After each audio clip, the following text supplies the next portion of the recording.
नैना बताओ, पानीपत में कितने युद्ध हुए थे? पानीपत में प्रमुख रूप से 3 युद्ध हुए थे। पहला युद्ध बताओ। पहला 1526 में हुआ था, इब्राहिम लोदी और बाबर के बीच, जिसमें बाबर ने जीत हासिल कर ली थी। ओके, और दूसरा युद्ध पोएम बताएगी पानीपत का। दूसरा 1556 में हुआ था, हेमचंद्र विक्रमादित्य और अकबर के बीच, जिसमें अकबर ने जीत हासिल की थी। उस समय अकबर की आयु क्या थी? 21 वर्ष। 13 वर्ष। ठीक है, तीसरा युद्ध बताओ। 1761 अहमद शाह अब्दाली और मराठा के बीच, और परिणाम? उसमें अहमद शाह अब्दाली ने जीत हासिल कर ली थी। चलो अब दोनों मिलकर बताओ, चमकौर का युद्ध किस किस के बीच हुआ? चमकौर का युद्ध गुरु गोविंद सिंह और औरंगजेब के सेनापति वजीर खान के बीच हुआ था। परिणाम? वजीर खान ने जीत हासिल की थी। ओके, अच्छा चलो तुम लोग ये बताओ, प्लासी का युद्ध तुम लोग बताओ, बड़ा प्रमुख युद्ध है ये प्लासी। प्लासी का युद्ध सिराजुद्दौला और अंग्रेजों के बीच हुआ था। परिणाम?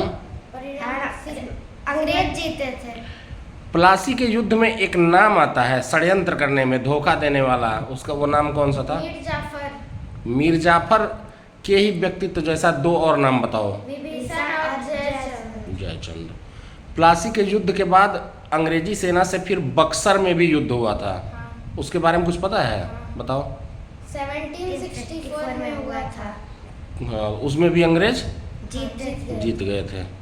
तुम लोगों को खतौली का युद्ध पता है? हाँ। बताओ। 1518 में हुआ था। किस किस के बीच? इब्राहिम लोदी और राणा सांगा के बीच। हाँ, तो क्या हुआ था? राणा सांगा जीत गए थे। 1 वर्ष बाद राणा सांगा और इब्राहिम लोदी के बीच फिर युद्ध हुआ था धौलपुर में। हाँ। उसका परिणाम बताओ। दोबारा राणा सांगा जीत गए। थे। तराइन में 2 महत्वपूर्ण युद्ध हुए हैं, तराइन का युद्ध बताओ। तराइन का युद्ध पृथ्वीराज चौहान और मोहम्मद गोरी के बीच हुआ था।